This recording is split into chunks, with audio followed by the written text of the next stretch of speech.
প্রিয় দর্শক, আপনাদের সবাইকে স্বাগত জানাচ্ছি বাংলা ভিশনের নিয়মিত আয়োজন যে কথা বলতে চাই অনুষ্ঠানে। আপনাদের সঙ্গে আছি আমি জাহাঙ্গীর আকন্দ। আমার সঙ্গে আলোচনার জন্য আজ স্টুডিওতে উপস্থিত আছেন ইঞ্জিনিয়ার মোহাম্মদ আশরাফ উদ্দিন বকুল, সংসদ সদস্য নরসিংদী ৫, এবং ফরিদুল হক, যুগ্ম সদস্য সচিব, জাতীয় নাগরিক পার্টি এনসিপি।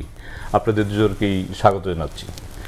দর্শক, আজ আমরা আলোচনা করব সমসাময়িক নানা বিষয় নিয়ে। আলোচনাটা শুরু করতে চাই বকুল ভাইকে দিয়ে। বকুল ভাই, আজকে প্রধানমন্ত্রী তারেক রহমান তিনি দেশে ফেরার পর নির্বাচন হয়েছে এবং নির্বাচনে বিএনপি সংখ্যাগরিষ্ঠতা পেয়ে সরকার গঠন করেছে, এবং আজকে দল এবং তার অঙ্গ সহযোগী সংগঠন নেতাদের সাথে তিনি মতবিনিময় সভায় করেছেন, এবং সেই সভায় তিনি বলেছেন যে একটি যুদ্ধ শেষ হয়েছে, মানে নির্বাচনের একটি যুদ্ধ ছিল, এবং আরেকটি যুদ্ধ শুরু হয়েছে, সেটি হচ্ছে সাধারণ মানুষকে দেওয়া প্রতিশ্রুতি বাস্তবায়ন করতে পারা। তো এই যে প্রতিশ্রুতি বাস্তবায়নকে যুদ্ধ হিসেবে দেখছেন, এই যুদ্ধে বিএনপি কিভাবে জয়লাভ করবে? জি, ধন্যবাদ আপনাকে, আমাদের সম্মানিত সহ-আলোচক এবং আমাদের বাংলা ভিশনের সুপ্রিয় দর্শকদেরকে আসসালামু আলাইকুম। আসলে আপনারা জানেন যে বৈষম্যবিরোধী ছাত্র আন্দোলনের পরে অনেক শহীদের রক্তের বিনিময়ে আমাদের বাংলাদেশে একটা সুস্থ দ্বারা রাজনীতি গণতান্ত্রিক প্রক্রিয়া চলে এসেছে। সেই জন্য আমি শ্রদ্ধার সাথে তাদেরকে স্মরণ করি, এবং যারা কিনা আহত হয়েছেন এবং টোটালি ডিসেবল হয়েছেন অনেকে, তাদের প্রতি আমার সহানুভূতি রয়ে গেছে। আগামী দিন তাদের পাশে থাকতে পারবো এই আশায়, এই প্রত্যাশায় শুরু করছি।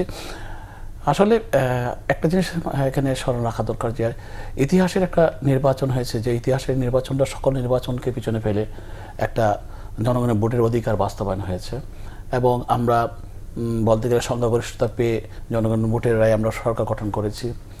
তো সরকার গঠন করার পরে অবশ্য উনি দলীয় কোনো প্রোগ্রাম ভালো করে করতে পারেনি, শুধুমাত্র মে দিবসের প্রোগ্রামটা করেছেন। তবে এই দেশে ছাত্র যুবক ওনারাই হলেন এদেশের মূল ক্যাপিটাল, যে আগামী দিন বাংলাদেশকে একটা সুন্দর পরিবেশের ফিরিয়ে নিয়ে আসার জন্য। তো উনি কিন্তু যখন দেশে ফিরেছিলেন এবং ৩০০ ফিটে আমাদের যে সমাবেশটা হয়েছিল, ওখানে কিন্তু উনি একটা কথা বলেছেন, I have a plan for my country, for my people.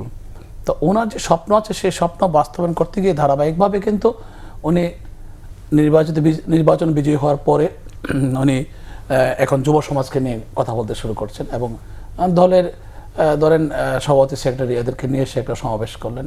আজকে একটা বার্তা দিয়েছেন যে যে আমাদেরকে অবশ্যই সৎ এবং ন্যায়ের ভিত্তিতে আগামী দিন জনগণের কাছে আমরা যে প্রত্যাশা করেছি, জনগণের সমর্থন আগামীতে পাবো, সেটা পেতে গেলে জনগণের কাছে আমরা যে একটা আশা দিয়ে এসেছি, যে একটা কমিটমেন্ট দিয়ে এসেছি, সেটা বাস্তবায়ন করতে পারলে তো আগামীতে আমরা যেতে পারবো, তাই না? সেই জন্যই কিন্তু ওনার এখন থেকে একটা তাকিদ ওনার হৃদয়ে এসেছে, এবং সময় পেয়েছেন বলে সবাইকে বলেছেন যে হ্যাঁ, আমরা যে কমিটমেন্ট দিয়ে এসেছি সেই কমিটমেন্টগুলো প্রত্যেকটা বাস্তবায়ন করতে হবে। যেমন আমার এলাকায় আমি যেসব কমিটমেন্ট দিয়ে এসেছি, আমার দলীয় সিদ্ধান্তের বাইরেও আমি অনেক কমিটমেন্ট দিয়েছি। আমার এলাকায় যেমন আপনার জগড়া ২০০ বছরের জগড়া নির্মূলের জন্য আমি কমিটমেন্ট দিয়েছিলাম, অর্থাৎ আমার দল কিন্তু বলেছে আইনের শাসন বাস্তবায়ন। ২০০ বছরের জগড়া কি টেটা যুদ্ধ? আলহামদুলিল্লাহ ৩ মাসের কাছাকাছি কোনো টেটা যুদ্ধ হয়নি, কোনো মারামারি হয়নি। আলহামদুলিল্লাহ এই যে 6টা ইউনিয়নের মধ্যে বেশি মারামারি হতো, 8টা ইউনিয়নের মধ্যে হয়, মোটামুটি একটা সবাই একসাথে বসবাস করছে। আগে তো থাকতে পারতো না, বাইরে থাকতো, এখন কিন্তু সবাই সহাবস্থান করছে। এটা কিন্তু সবচেয়ে বড় গুরুত্বপূর্ণ পয়েন্ট। যদি একটা গ্রুপ থাকে আর একটা গ্রুপ বাইরে থাকে, তাহলে মারামারি করে উঠতে হয়। কিন্তু আমি ওটা একটু কাট করে দিয়েছি, যে মারামারি করে উঠতে হবে না, তুমি উঠতে চাও আমি তুলে দেবো, কিন্তু মারামারি করতে পারবো না। আসলে আগে কি ছিল, আগে তো আওয়ামী লীগের এমপিরা একটা পক্ষকে সমর্থন করতো, যে পক্ষটা তাকে ভোট দিত নৌকায়, আরেকটা পক্ষ কিন্তু থাকতো ধরেন আপনার বাইরে, তারা কিন্তু তখন মারামারি করে উঠতো, টেটা যুদ্ধ হোক, বন্ধুযুদ্ধ হোক, করে উঠতো। কিন্তু আজকে দেখা গেছে যে আমরা যেহেতু আমাদের মাননীয় প্রধানমন্ত্রীর নির্দেশে এবং আমাদের নিজেদের একটা ব্যক্তি ইমেজ আছে, আমরা চাই যে সৎ লোকের শাসন হোক এবং আইনের শাসন হোক, সেইটা বাস্তবায়ন করতে গিয়ে আমরা অতি দ্রুত সে সমাধান করতে পেরেছি। এবং 3 মাস প্রায় হয়ে গেছে, একটাও মারামারি, একটা গণ্ডগোল হয়নি, একটা লাশও পড়েনি। অথচ 15.5 বছরে আওয়ামী লীগের আমলে 49টা লাশ গিয়েছে আপনার এলাকায়। অন্তর্বর্তী সরকারের সে 18 মাসে গেছে 19টা লাশ। আর বিএনপির আমলে আলহামদুলিল্লাহ একটা ঝগড়াও হয়নি আপনার এলাকায়, আমার এলাকায়, নরসিংদী ৫, রায়পুরা। কারণ আমি এখানে বলতে চাই একটাই, যে এই আইনের শাসন বাস্তবায়নের জন্য আমার নেতার যে বক্তব্য, নেতা যদি ভালো থাকে, নেতার নির্দেশনা, নেতার চাওয়া পাওয়া কি, একটা আইনের শাসন বাস্তবায়ন করা, এটা কিন্তু ওনার যে প্ল্যান, ওনার স্বপ্ন, সেখান থেকে কিন্তু উনি এটা উনি নিঃসরণ করেছেন। আর আমরা কিন্তু ওনার এই সেই স্পার্কটা বুঝতে পারি, ওনার যে হৃদয়ের ভাষা, উনি যে কি চাচ্ছেন আগামী দিনের জন্য, সেই অনুযায়ী আমরা কিন্তু এলাকাটাকে সাজাচ্ছি। এই জন্যই প্রত্যেকটা ছেলে যারা এসেছে জেলা থেকে, উপজেলা থেকে, তারা কিন্তু তাদের এলাকায় গিয়ে সেইগুলো বাস্তবায়ন করার জন্য নতুন স্বপ্ন বুনবে, যে কমিটমেন্টগুলো ছিল। তো কাজে আমি বলি এই কমিটমেন্ট আমি প্রত্যেকটা জায়গায় করেছি। যেমন চাঁদাবাজি, টোটালি আমার এলাকায় কোনো চাঁদাবাজি নেই, কেউ দেখাতে পারবে না। জি, আপনাকে ধন্যবাদ। আমরা আসবো আপনার কাছে আবার। ফরিদ ভাই, আপনার কাছে আসছি যে এনসিপি তো সংসদের বিরোধী দল এখন, এবং আপনাদের বিরোধী দল চিফ হুইপ আপনাদের দলের প্রধান। তো এই যে প্রধানমন্ত্রী বলেছেন যে আরেকটি যুদ্ধ শুরু হয়েছে, আমরা দেখেছি যে গত ফেসিবাদের 17 বছরে দেশকে প্রায় ধ্বংসের দ্বার প্রান্তে নিয়ে যাওয়া হয়েছে। আপনার সকল প্রতিষ্ঠান, সাংবিধানিক প্রতিষ্ঠান ধ্বংস করে দেওয়া হচ্ছে, আর্থিকভাবে পঙ্গু করে দেওয়া হচ্ছে। তো বিরোধী দল হিসাবে এই যুদ্ধে কিভাবে সরকারকে সহযোগিতা করতে পারে, বা কি আপনাদের মানে কি ধরনের প্ল্যান বা কি? জি, ধন্যবাদ আপনাকে, সম্মানিত সহ-আলোচক এবং দর্শকদেরকে শুভেচ্ছা জানাচ্ছি। মানে আসলে এটার উত্তরটা যেটা দেওয়া দরকার, মানে যে যুদ্ধের কথা উনি বলছেন, যুদ্ধ তো প্রতিষ্ঠান পুনর্গঠন করা একটা অন্যতম প্রধান যুদ্ধ, এবং রাষ্ট্র ব্যবস্থাকে সংস্কার করা একটা প্রধান যুদ্ধ, এবং সেই যুদ্ধের জন্য জনগণ আমাদেরকে রায় দিয়েছে। জনগণ গণভোটের মাধ্যমে সংবিধান সংস্কার পরিষদ গঠন করা, সংবিধানের সাথে সম্পর্কিত ক্ষমতা কাঠামো এবং প্রতিষ্ঠানগুলো সংস্কার করার জন্য একটা কনস্টিটিউয়েন্ট পাওয়ার সহ একটা ম্যান্ডেট, এটা জনগণ দিয়েছে। পাশাপাশি অন্তর্বর্তী সরকারের সময় অন্তর্বর্তী সরকারকে কিন্তু দেখতে হবে যে এটা কিন্তু একটা সাধারণ সরকার ছিল না, এটা একটা সংস্কারের সরকার। তার কাজ ছিল প্রধানত সংস্কারের মানে রূপরেখা তৈরি করা, এবং যে সংস্কার প্রক্রিয়া শুরু করা সম্ভব সেই প্রক্রিয়াগুলো শুরু করা। তো এইগুলো আমি মনে করি যে কম বেশি করে তারা একটা মানে ইন্তজাম করে দিয়ে গেছে, একটা শুরু করে দিয়ে গেছে। এটাকে এগিয়ে নিয়ে যাওয়া, এবং যেই ইন্তজামগুলো করে দিয়ে গেছিলো, যেগুলোতে আমরা ঐক্যমত হয়েছি, যে চার্টারটা হয়েছে জুলাই চার্টার, সেগুলো এখন বাস্তবায়ন ফেজে আমরা ছিলাম কিংবা এখনও আসি বলতে পারি। তো সেই জায়গাগুলোতে আমরা সরকারের দিক থেকে খুব ভালো রেসপন্স পাইনি এখন পর্যন্ত। কারণ প্রথম অধিবেশনটা ছিল প্রধানত হচ্ছে যে আমাদের সংস্কার প্রক্রিয়াটা কী হবে, সংস্কার বাস্তবায়ন আমরা কীভাবে করব।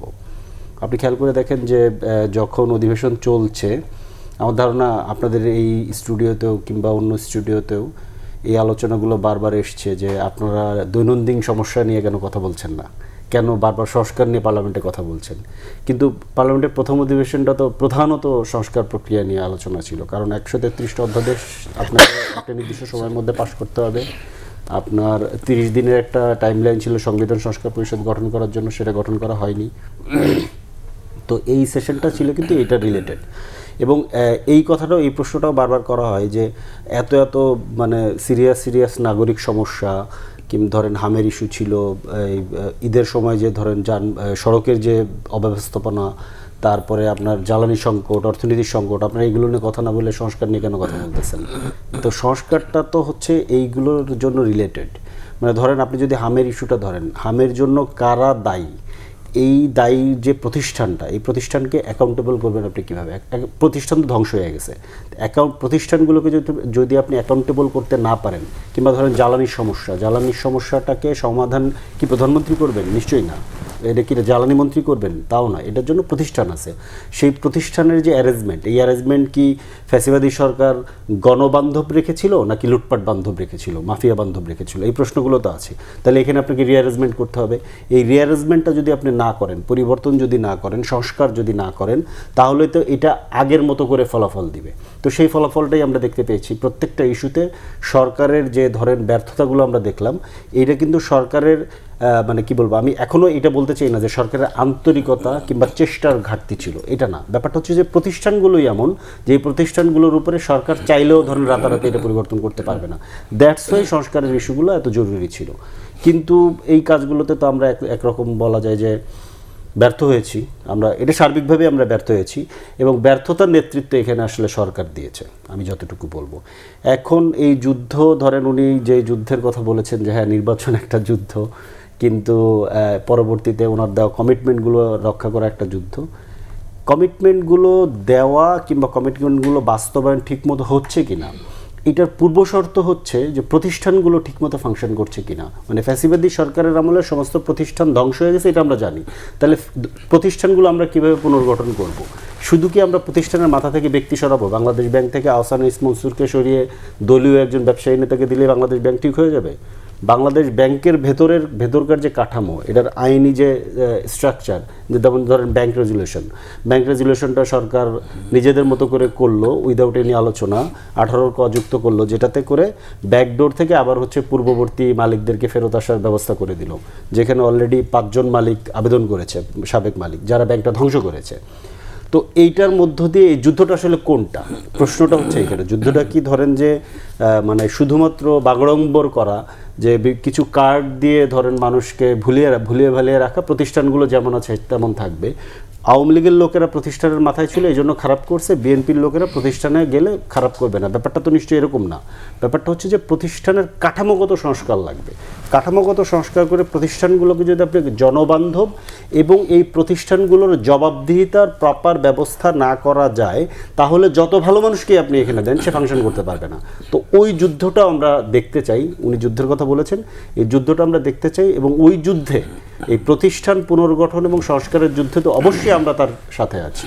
উনি বাংলাদেশের প্রধানমন্ত্রী, এবং উনি বাংলাদেশের প্রধানমন্ত্রী, উনি কিন্তু বিএনপির প্রধানমন্ত্রী না, কিংবা অন্য কোনো দলেরও প্রধানমন্ত্রী, উনি সবার প্রধানমন্ত্রী। তো আমরা নাগরিক হিসেবে তো ওনার পাশে দাঁড়াতে চাই, কিন্তু ওই দিকে ওনাকে নেতৃত্বটা নিতে হবে। এখন ওইটাকে বাদ রেখে যদি অন্য দিকে যেতে চাই, তখন তো বারবার আমাদেরকে এই আলোচনাগুলো আনতে হবে। বকুল ভাই, আপনার কাছে আসছি, সেটি হচ্ছে যে অতীতে যারাই 2/3 সংখ্যাগরিষ্ঠতা নিয়ে ক্ষমতায় গিয়েছে, আমরা দেখেছি যে সরকার আর দল মিলেমিশে একাকার। তো বিএনপি এই ধারা মানে কিভাবে ভাঙবে, কিংবা এটাকে কিভাবে আলাদা রাখবে, এটা এই নিয়ে আপনার বিশ্লেষণ শুনতে চাই। না, ধন্যবাদ আপনাকে। আসলে আমাদের উনিও খুব সুন্দর কথাই বলেছেন। আসলে কথাগুলো সত্য যে প্রতিষ্ঠানকে যদি আমরা সাজাতে না পারি, প্রাতিষ্ঠানিক একটা রিফর্ম, সে সাথে ব্যক্তিগত রিফর্মও দরকার আছে। কারণ প্রত্যেকটা প্রতিষ্ঠানের তার প্রফেশনালিজম বেরিয়ে আসবে কীভাবে, যদি সেখানকার ব্যক্তিটা সঠিক ব্যক্তি না হয়। Right person behind the right post is very much important to get a proper professionalism. আপনার প্রপার প্রফেশনালিজম পেতে গেলে সঠিক লোককে সঠিক পদে বসাতে হবে। আন্দাজে একটা কিছু করে গেলে হবে না। আমি অবশ্যই বুঝি আমার নেতা উনি খুব সুন্দর প্ল্যানিং নিয়ে এগিয়ে যাচ্ছেন এবং ভালো করবেন, আমরাও দেখছি, জনগণও দেখছেন, ওনারাও দেখছেন, এবং একটা সুন্দর পরিকল্পনার ভিতর দিয়ে উনি যাচ্ছেন, উনি অনেক পরামর্শ নিচ্ছেন। হ্যাঁ, প্রতিষ্ঠানকে সেভাবে সাজাতে হবে। আবার প্রতিষ্ঠানের রেজাল্ট আমি পাবো যদি প্রতিষ্ঠানের ব্যক্তিগুলো হয় সেই প্রফেশনাল পার্সন। এরপরে সবার আগে যেটা হবে যে সততা, সৎ লোককে বসাতে হবে সঠিক জায়গায়। এখন কোনো কোনো জায়গায় কোনো কোনো দৃষ্টিতে আমি ব্যবসায়ী দেখেছি, কিন্তু সেই লোকটা যদি বেটার হয়, সৎ হয়, আর কোনো জায়গায় যদি সবচেয়ে বেশি জ্ঞানী লোক হয়, অনেক অভিজ্ঞতা সম্পন্ন হয়, সেখানে সে অসৎ হয়, তাহলে আমার মনে হয় যে সেটা কি বলবো, এক বালতি দুধের মধ্যে 1 ফোঁটা ফাটলালে যেমন পুরো দুধ নষ্ট হয়ে যায়, সেরকম। কারণ সততা হলো সবচেয়ে বেশি গুরুত্বপূর্ণ বিষয়।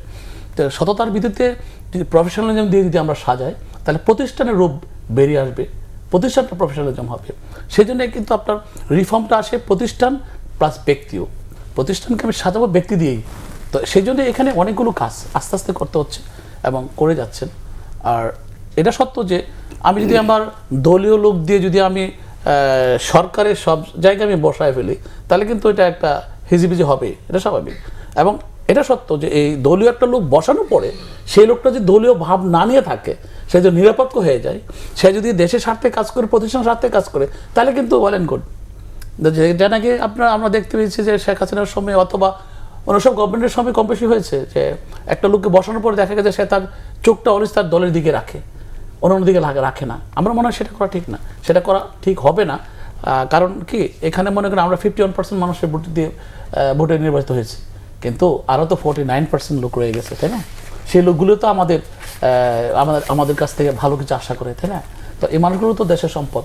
তো আমাদেরকে যদি সমর্থন বৃদ্ধি করতে হয়, প্লাস আমাদের সমর্থন ঠিক রাখতে হয়, তাহলে কিন্তু আমাদের ব্যক্তি এবং প্রতিষ্ঠান দুটাতে আমাদের দলীয় লোক যাক আর এক্সপিরিয়েন্স পার্সন যাক, যেই বসুক, সে যদি নিরপেক্ষ ভূমিকা পালন করে সততার সাথে, তাহলে কিন্তু আপনি একটা ভালো রেজাল্ট আশা করতে পারেন।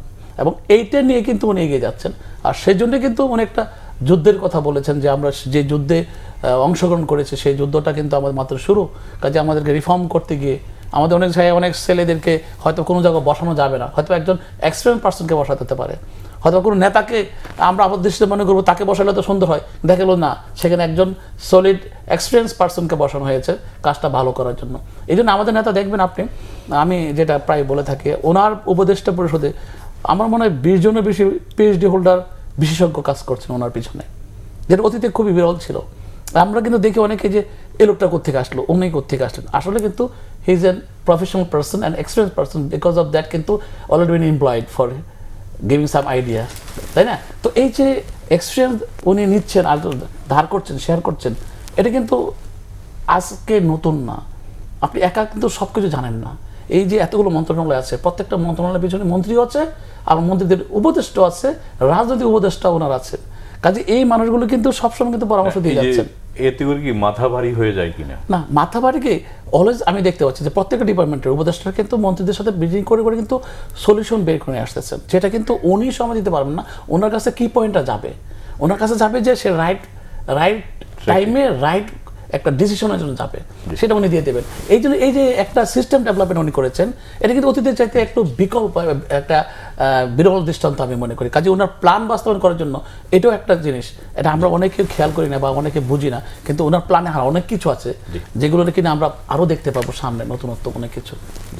ফরিদ, আপনার কাছে আসছি যে আপনি বলছিলেন জুলাই অধ্যাদেশ নিয়ে কথা বলছিলেন, যেটি জুলাই সনদ নিয়ে, যে অনেকগুলো পাশ হয়েছে আবার অনেকগুলো পাশ হয়নি। তো যেগুলো পাশ হয়নি সেগুলি তো সরকার তো প্রতিশ্রুতি দিয়েছে অধিক পরীক্ষা নিরীক্ষা করে তারপরে আবার এগুলি যাতে আইনের পরিণত হয়। তো সেক্ষেত্রে এগুলিতে সরকারের কথা কেন আপনারা আস্থা রাখতে পারছেন না? সরকারের কথা আস্থা না রাখতে পারার পেছনে যথেষ্ট কারণ আছে। প্রথম কারণটা হচ্ছে যে প্রথম দিন যেটা ঘটেছে, সরকার গঠনের একদম প্রথম দিন যেদিন শপথ গ্রহণ হচ্ছে সংসদ সদস্যদের, সেদিন সংবিধান সংস্কার পরিষদের শপথ না নেওয়া, তখনই একটা বড় আস্থা সংকট তৈরি হয়েছে। কারণ গণভোট মানে জুলাই সনদে আমরা স্বাক্ষর করছি অক্টোবরে, তারপরে গণভোটের আদেশ, মানে জুলাই সনদের আদেশ হচ্ছে, গণভোট অধ্যাদেশ হচ্ছে, গণভোটের জন্য প্রচারণা হয়েছে ব্যাপক মাত্রায়। বিএনপি তাদের দিক থেকে ওই মাত্রায় প্রচারণা না করলে অন্তত 2বার আমার মনে আছে যে নির্বাচনী প্রচারণার মধ্যে প্রধানমন্ত্রী স্বয়ং উনি গণভোটে হ্যাঁ ভোট চেয়েছেন, এবং এরপরে নির্বাচন একই দিনে হয়েছে। নির্বাচনের পরে সংবিধান সংস্কার পরিষদের শপথ নেওয়ার সময় ওনারা বললেন যে এটা এখন নেওয়া যাবে না, এইখানে আমাদের এটা বুঝতে হবে, এই সাংবিধানিক ইস্যু আছে। তার মানে এই পুরো সময়টা কিন্তু ওনারা এইটা নিয়ে প্রশ্ন তোলেননি, এবং একদম শেষ সেশনে মানে প্রথম সেশনে একদম শেষ দিন এসে সালাউদ্দিন সাহেব যেটা বললেন যে কি বলে যে আমরা নির্বাচন আদায় করার জন্য জুলাই সনদে স্বাক্ষর করেছিলাম, তার মানে দাঁড়াচ্ছে হচ্ছে জুলাই সনদটা আসলে মেজর ইস্যু না, মেজর ইস্যু ছিল নির্বাচন। এখন এটা তো আমরা পরিষ্কারভাবে জানি যে বাংলাদেশ যে জায়গাতে ছিল ওইখান থেকে আপনি যার কাছে ওই অবস্থায় রাষ্ট্রটা দেন তার পক্ষে মিনিমাম কিছু সংস্কার করা ছাড়া এটাকে আপনি রান করতে পারবেন না। এখন ধরে নেন যে যদি কোনো কারণে বিএনপি 199 আসন পেত, তাহলে তো বিএনপি সংবিধান সংস্কার করতে পারতো না কিংবা সংবিধান সংশোধন করতে পারতো না, তাহলে কি ওনারা নিতেন না? তো এই জায়গাটাতে কিন্তু একটা বড় প্রশ্ন তৈরি হয়েছে। তো এই যে ধরেন ছলনাটা করা হলো, আমি এখনই প্রতারণাটা বলছি না, এই যে ছলনাটা করা হলো, এই ছলনাটা কিন্তু জনগণের সাথে করা হয়েছে। যে বিএনপি যে এইসব মানে ইয়েতে নোট অফ ডিসেন্ট দিয়েছে সেগুলো কি বিএনপি এখন বাস্তবায়ন করতে বাধ্য কিনা? নোট অফ ডিসেন্ট বলতে তো আদতে যখন জুলাই চার্টারের কথা ওনারা বারবার বলেন, চার্টার যখন হয় চার্টারে অন্য দলগুলো জানতো না, একদম শেষ মুহূর্তে গিয়ে চার্টারে দেখবেন প্রত্যেকটা পয়েন্টে একটা ধরেন ক্লজ দিয়ে দেওয়া হয়েছে যে দলগুলো তাদের মতো করে বাস্তবায়ন করবে, তাহলে তো চার্টারেরই দরকার নেই, এবং এটা অন্য দলরা জানতো না। সবগুলি রাজনীতি একমত, ওইখানেও দেওয়া আছে একই জিনিস, ওটাও ধরেন যে দল জিতবে তারা তাদের মতো করে বাস্তবায়ন করবে, এই ধরনের একটা মানে ক্লজ দেওয়া হয়েছে। তো এইটা তার মানে হচ্ছে যে সে তার ইশতেহারের মতো করবে, তাহলে আমার চার্টার করা দরকার কি? আপনি একটা জিনিস খেয়াল করেন, অন্তর্বর্তী সরকার না, এটা অন্তর্বর্তী সরকার করেছে না, এটা সকল রাজনৈতিক দল অন্তর্বর্তী সরকার এটাকে ফ্যাসিলিটেট করেছে। স্বাক্ষর করেছে কারা? সবাই মিলে আমরা কিন্তু একমত হয়ে এটা করেছি। একটা জিনিস খেয়াল করা লাগবে যে সরকার পরিচালনা করবেন যেমন রাষ্ট্র আছে সেই অনুযায়ী আপনি, যেমন ধরেন আমরা এই স্টুডিওটাতে এসে বসছি, স্টুডিওর সেট আপটা এরকম, আমরা এরকম এসে বসেছি, কিন্তু স্টুডিওর সেট আপটা যদি চেঞ্জ হয় তাহলে কিন্তু আমরা সেইভাবে বসবো। এখন আমরা স্টুডিওর সেট আপটা এমন আছে বিধায় আমরা এরকম বসছি। আপনি যদি সেট আপ চেঞ্জ করেন তখন তো আরও সবাইকে নিয়ে সেট আপটা চেঞ্জ করতে হবে, এটা নিশ্চয়ই আমরা পারবো না, আমরা যারা বসছি। তার মানে যারা যারা এটার স্টেক হোল্ডার সবাইকে নিয়ে আপনি পরিবর্তনটা করবেন। রাষ্ট্রের ব্যাপারটা তাই, রাষ্ট্র পরিবর্তনের যে প্রশ্নটা সেটা তো আপনি সবাইকে নিয়ে করবেন, এরপরে আপনি গিয়ে সরকার পরিচালনা করবেন ওই অনুযায়ী। এটা তো দুইটার মধ্যে ডিফারেন্স আছে। তো এই যে পরিবর্তনগুলো আমাদের দরকার ছিল, এটা তো সবাইকে নিয়ে, এটা তো কোনো একটা দলের পরিবর্তন না। একটা দলের পরিবর্তন হলে যেটা হয়, বাংলাদেশে এর আগে যেটা হয়েছে ভয়াবহ কিছু ঘটনা ঘটেছে। যেমন ধরেন বাকশাল হয়েছে। বাকশাল কি ৭২ সংবিধানের মধ্যে ছিল? ৭২ সংবিধানে অনেক বড় বড় কথা বলা হয়, বাকশাল তো ছিল না। একটা দল মেজরিটি পাইছে, বাকশাল করে ফেলছে ওই সংবিধানকে ব্যবহার করে, এবং সংবিধানের অধীনে কিন্তু এটা হয়েছে। সংবিধান কিন্তু কোথাও বাধা দেয়নি, কারণ সংবিধানে আর্টিকেল 70 আছে। মানে আর্টিকেল 70 অনুযায়ী প্রধানমন্ত্রীর মতামত অনুযায়ী তার দলের সংসদ সদস্যরা ভোট দিতে বাধ্য, এবং তারা যেহেতু মেজরিটি ছিল, এবং 142 অনুযায়ী যে কোনো ধরনের পরিবর্তন সংবিধানে করা যায়। তো এই প্রভিশন তো এখনও বাংলাদেশের সংবিধানে আছে।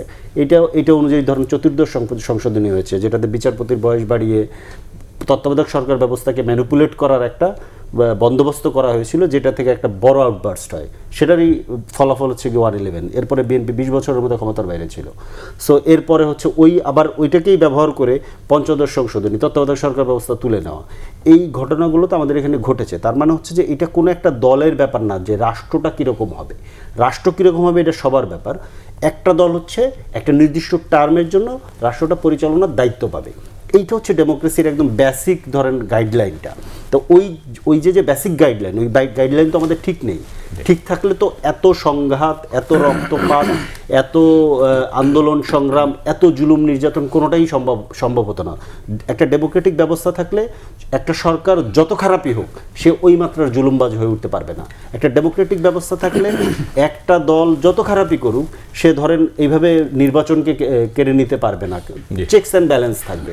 তো আমাদের যে জুলাই চার্টারে যে জিনিসগুলো ছিল যে এই ব্যাপারগুলোকে ঠিক করা। এখন নোট অফ ডিসেন্টসের কথা বারবার বলা হয়, নোট অফ ডিসেন্ট এখানে ইস্যু না। নোট অফ ডিসেন্ট কিন্তু মূল ইস্যু না।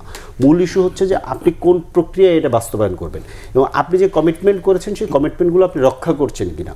ধরেন আমি একটা উদাহরণ দিই, অন্য সব বাদ। নোট অফ ডিসেন্ট দেওয়া মানেই তো হয়েছে যে আমি মানে কমিটমেন্ট এটা আমি করছি না, বা এই কমিটমেন্ট না, নোট অফ ডিসেন্টের মানে তা না। নোট অফ ডিসেন্টের মানে হচ্ছে যে বাকি সবাই একমত, আমার একটা ভিন্ন মত আছে। হ্যাঁ, তো আমি ভিন্ন মত কেন না ভিন্ন মত আপনি বাস্তবায়ন করেন, বাকিরা এটা চেয়েছে, তাহলে তো নোট অফ ডিসেন্ট দরকার হয় না। কিন্তু মানে আমি নোট অফ ডিসেন্ট দিয়েছি এবং না নোট অফ ডিসেন্টের এটা একটা নোট অফ ডিসেন্টের এটা একটা ভুল দেওয়া হয়েছে। এটা একটা ভুল ব্যাখ্যা করা হয়েছে note of dissent. Note of ডিসেন্টের ব্যাখ্যা হচ্ছে গিয়ে যখন একটা সিদ্ধান্ত গৃহীত হয়ে গেছে, আমার এখানে একটা ভিন্ন মত আছে, আমি এটাকে নোট দিয়ে রাখলাম, সিদ্ধান্ত কিন্তু অন্যটা। যদি আমার ওই সিদ্ধান্ত আমার থাকে তাহলে তো ধরেন নোট অফ ডিসেন্ট দেওয়া দরকার নেই। ব্যাপারটা বুঝছেন? এখন প্রশ্ন হচ্ছে আমি যখন ভিন্নমত দিয়েছি এবং আমি এখন পাওয়ারে আসছি, তো আমি কি ওই ভিন্নমত বাস্তবায়ন করতে বাধ্য? না ভিন্নমত বাস্তবায়নের প্রশ্ন তো পরে, এটা তো ডিফারেন্ট। আপনি যেটা কমিটমেন্ট করেছেন সেটাই তো আপনি করছেন না। কমিটমেন্ট করেছেন আপনি সুপ্রিম কোর্টের সচিবালয়ে করবেন, সে অধ্যাদেশ করা হয়েছিল। আপনি কি বলছেন? আমি তো সেটাই বলছি যে ভালো সরকার তো বলছে এগুলি, আমি ওইটাই বলছি যে আরো ভালো আইন করা হবে। তার মানে অলরেডি যেটা আছে সেটা ভালো।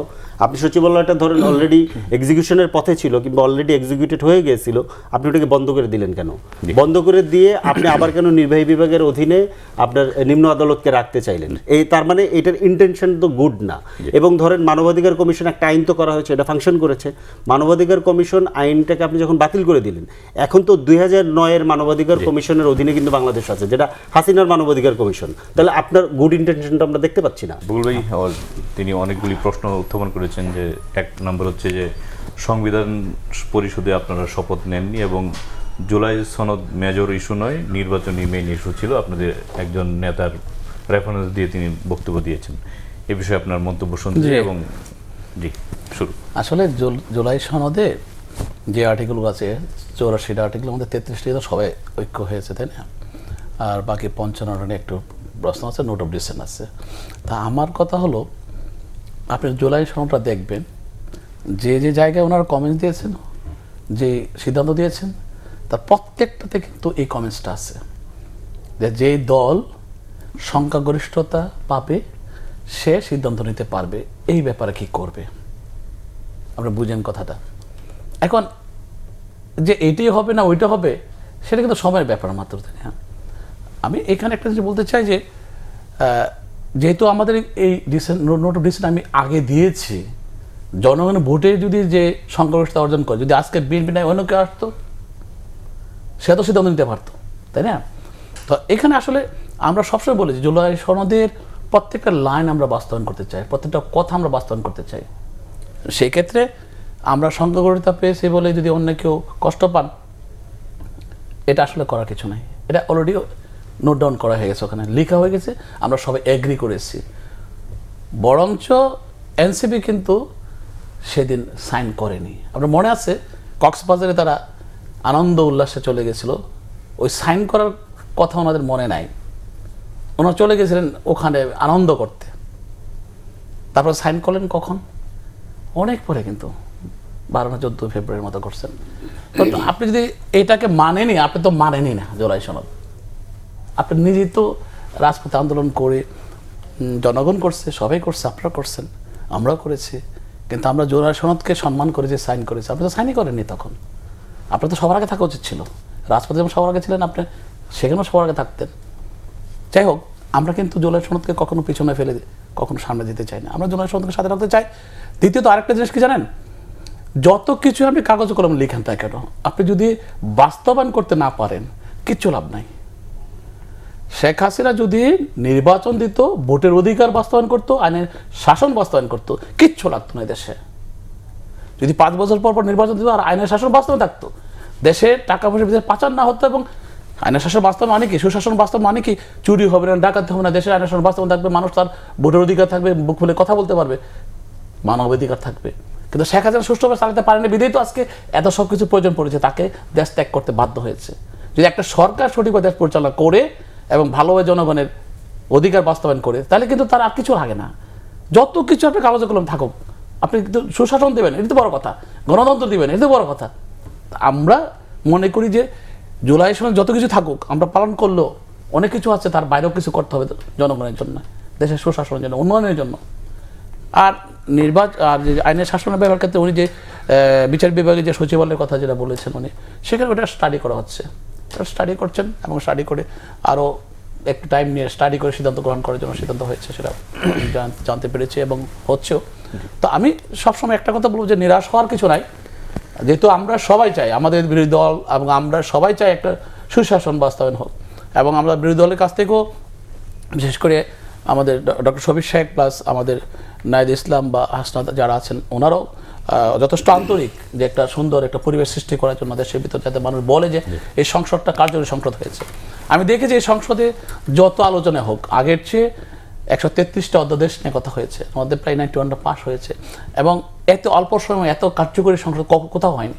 আর আমাদের নেতা মাননীয় প্রধানমন্ত্রী তারেক রহমান সাহেব বলেছেন, আমরা একা সফল হতে পারবো না কখনো, সফলতার পিছনে আপনাদের অবদান রাখবে, আর আপনারা সফল হতে গেলে আমাদেরও লাগবে। কাজে 2 হাত একসাথে মিলে আসুন না আমরা দেশটাকে সুন্দরভাবে গড়ে তুলি। এটা ডক্টর শফিক সাহেব আবেদন করেছেন, আমরা এটাকে সাধুবাদ জানিয়েছি। আপনি দেখেছেন যে অনেক সমস্যা, অনেক কিছুই দল বিরোধী দল, সরকারি দল বিরোধী দল মিলে যদি একসাথে চলে, তাহলে কিন্তু সুন্দরভাবে সমাধান করা যায়।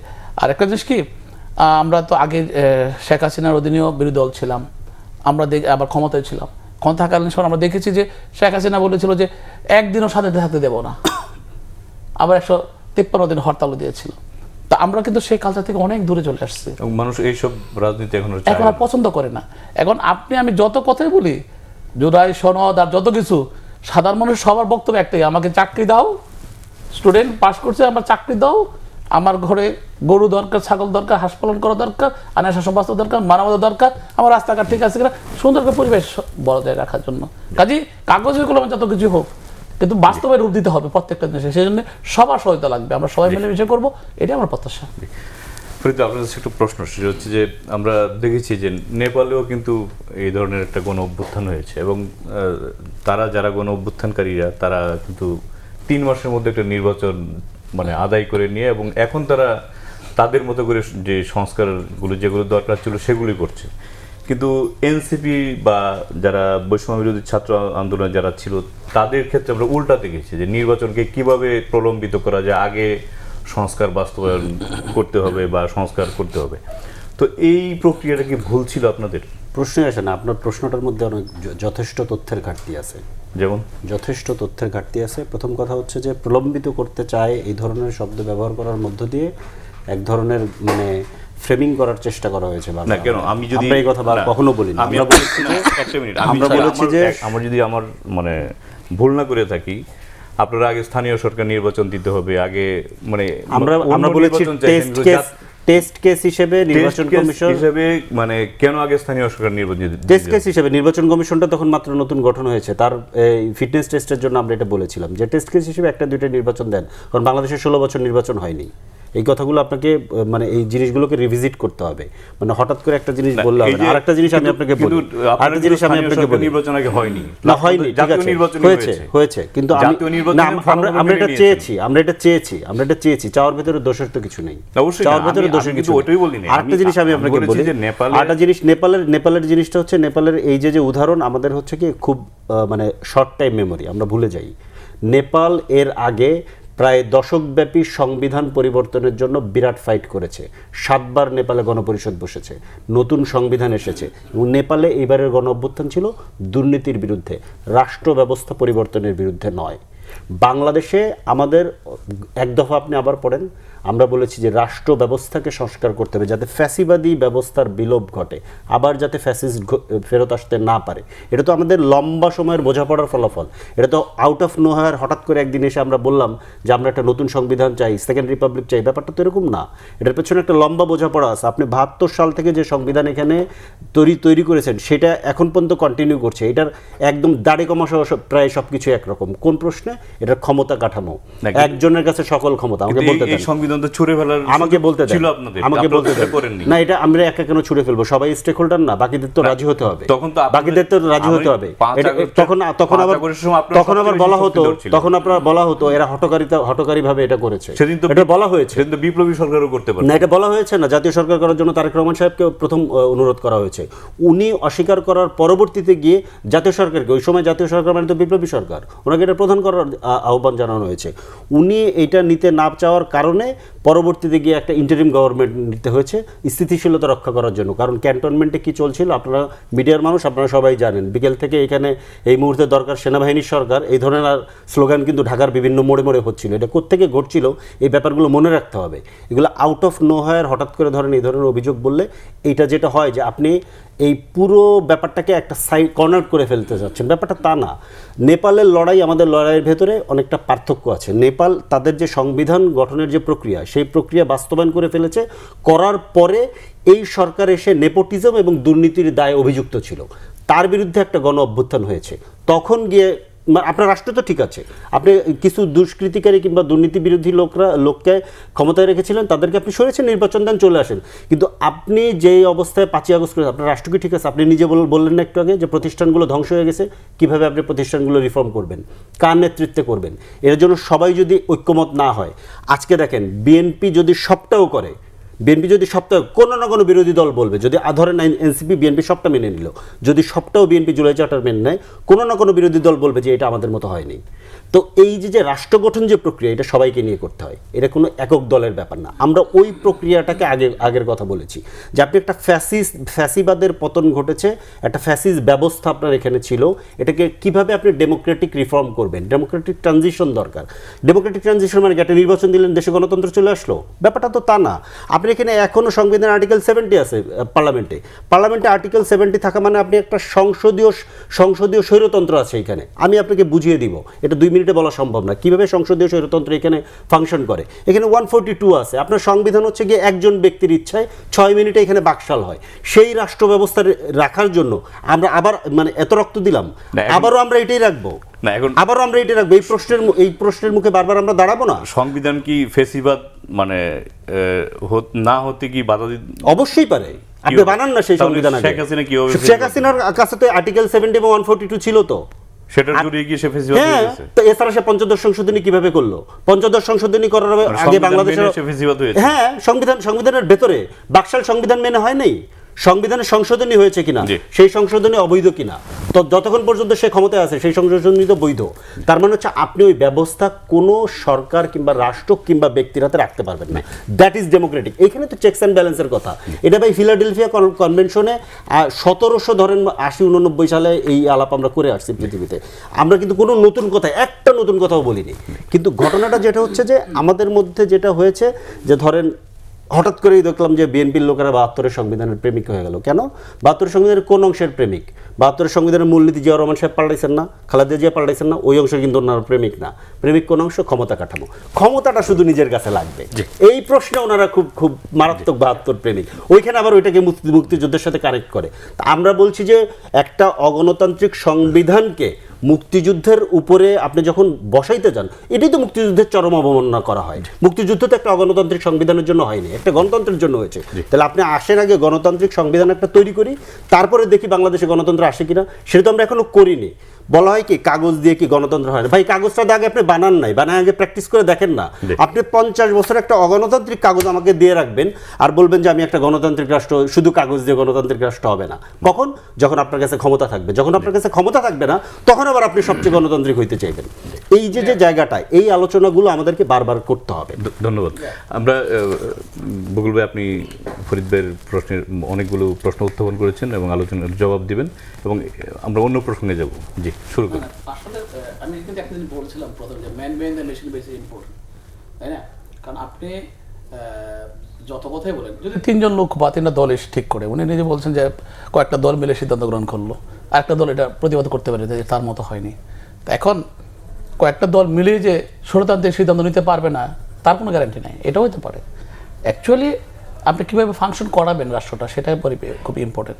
আপনি যে রাষ্ট্রটাকে ফাংশন করান প্রপারলি, আমাদের দেশনেত্রী বেগম খালেদা জিয়া কি দেশ চালাইছেন না? সেখানে কি স্বৈরতান্ত্রিক ছিল? তাহলে ওনার জন্য কেন মানুষ কাঁদে, কেন কোটি কোটি মানুষ কাঁদে, তার হৃদয় কাঁদে, ঢাকা শহর তার ওনার জানা যায় ভরে গেছিল। তা এক কথা বলতে গেলে যে আসলে ম্যান বিহাইন্ড দ্য মেশিন বেশি ইম্পর্টেন্ট, যে ম্যান বিহাইন্ড দ্য পোস্ট, ওই পদে কে আছে। এখন আমি একটা কথা বলছিলাম যে শেখ হাসিনা যদি মানুষের ভোটের অধিকার বাস্তবায়ন করতো, গণতান্ত্রিক সেই পরিবেশটা দিত, তাহলে কিন্তু দেশে আজকে এরকম পরিবেশ সৃষ্টি হয় না। তার মানে কি 50 বছর কি দেশে কোনো শাসন ছিল না? শহীদ জিয়াউর রহমান কি দেশ শাসন করেননি? তাহলে সবাই কি খারাপ ছিল? আমরা জানি যে আমাদের আইডল যারা আছেন, আমার দল কখনো ফ্যাসিস্টকে সমর্থন করে না। যার জন্য দল কিন্তু আজও ঠিক আছে। যদি হাসিনার মতো হয়তো আমার দল, তা 96 নির্বাচনের পর বলতো সংবিধান রক্ষা করার জন্য নির্বাচন হয়েছে, আমরা ক্ষমতা থেকে ছাড়বো না।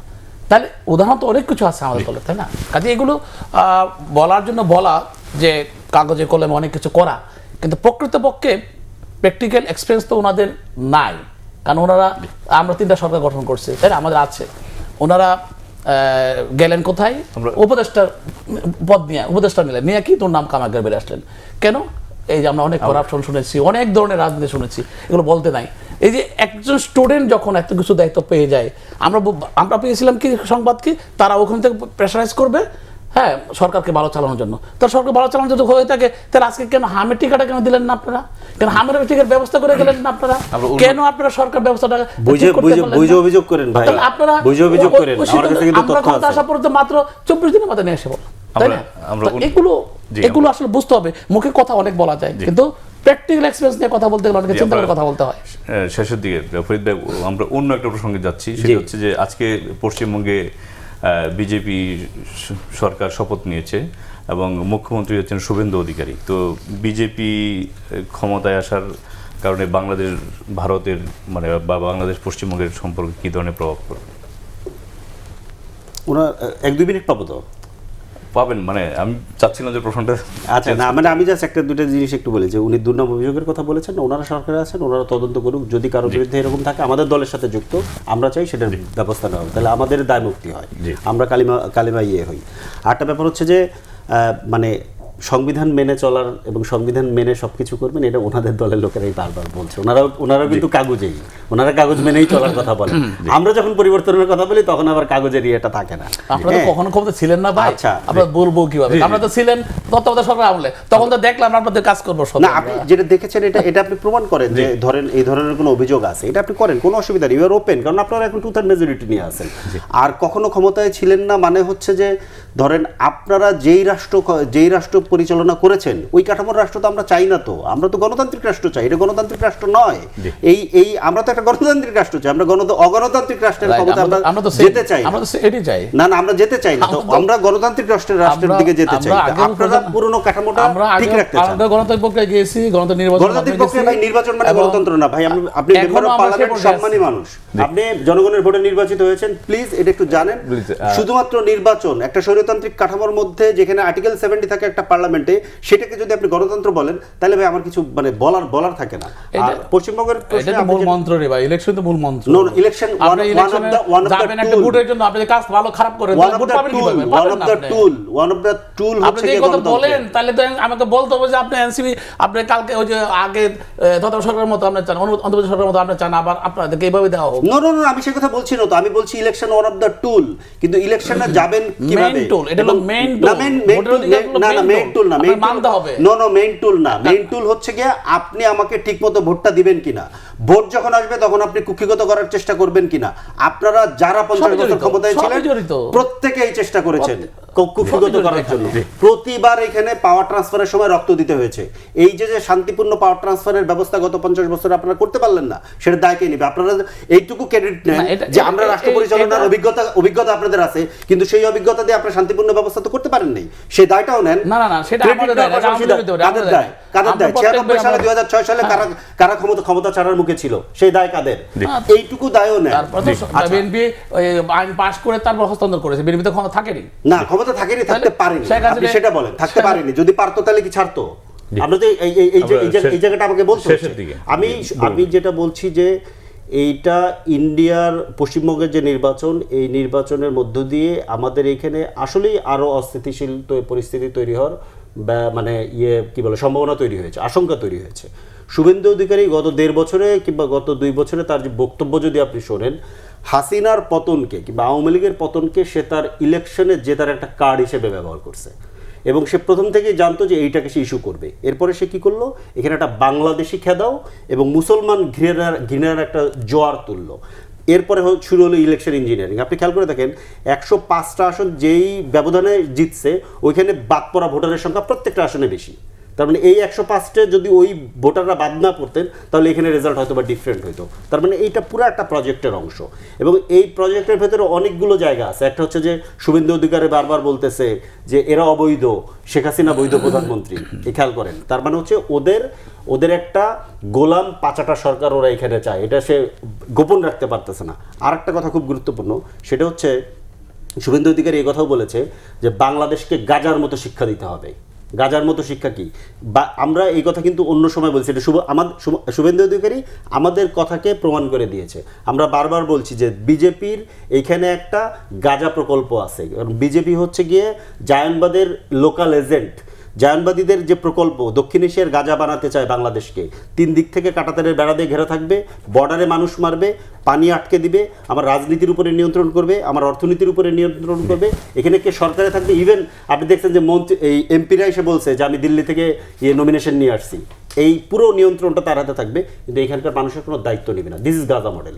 ও যখন প্রয়োজন হবে এটাকে ঘুরাই দিবে। গাজাকে কি করা হয়েছে, শ্মশান বানানো হয়েছে, এটা আমরা জানি। তো এই যে বিজেপির যে প্রকল্প, এই প্রকল্প এখন ধরেন পশ্চিমবঙ্গে এসে আমাদের পশ্চিম বর্ডারে নক করতেছে। এইটার মধ্য দিয়ে যেটা হয়েছে যে বাংলাদেশে আজকেও ধরেন গতকালকে হয়েছে, আজকেই ব্রাহ্মণবাড়িয়া সীমান্তে আবার দুইজনকে হত্যা করা হয়েছে।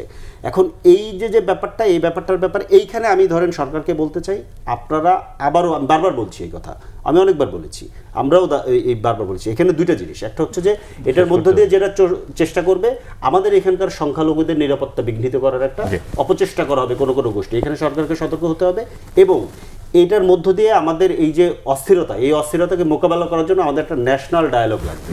ন্যাশনালি এটা আমাদেরকে মোকাবেলা করতে হবে যে কিভাবে আমরা এই ইস্যুকে ডিল করবো। এটা আমাদের ন্যাশনাল কোশ্চেন। এমনিতে বিএনপির সাথে আমার দূরত্ব থাকবে, আবার আমরা একসাথে বসবো, জামাতের সাথে বিএনপির দূরত্ব থাকবে, একসাথে বসবো, কিন্তু এই ইস্যু ন্যাশনাল ইস্যু, কারণ এটা আমাদের একদম ভূখণ্ড এবং সার্বভৌমত্বের প্রশ্ন। এই প্রশ্ন আমাদের ন্যাশনালি ডিল করতে হবে, এবং এই প্রশ্নকে গত 20 বছরে আওয়ামী লীগ একদম পুরোপুরি বিজেপির হাতে তুলে দিয়েছিল কিংবা দিল্লির হাতে তুলে দিয়েছিল। সেই জায়গা থেকে আমাদেরকে বেরোতে হবে যে আমরা কিভাবে বেরোবো, সমতার ভিত্তিতে, মর্যাদার ভিত্তিতে, ন্যায্যতার ভিত্তিতে। আপনাকে ধন্যবাদ। বকুল ভাই, এই যে বিজেপি সরকার পশ্চিমবঙ্গে এখন ক্ষমতায় আসলো, আসলে এই বিষয়ে বিএনপি আসলে তাদের সাথে সম্পর্ক আমি কি হবে? কথা বলবো যে বিশেষ করে আওয়ামী লীগের শাসন আমলে যেভাবে নতজানু পররাষ্ট্রনীতি ছিল, যে অবস্থায় ছিল, সে অবস্থায় বলতে গেলে অনেক বাংলাদেশ তার সার্বভৌমত্ব হারিয়েছিল এবং ভারতের সাথে অনেক ধরনের চুক্তি করেছে বাংলাদেশকে বিভিন্নভাবে, অর্থনৈতিকভাবে এবং বিভিন্ন দিক দিয়ে বাংলাদেশ ক্ষতিগ্রস্ত হোক, তাতে কিচ্ছু আসা যায় না। ক্ষমতা থাকতে পারলে যথেষ্ট।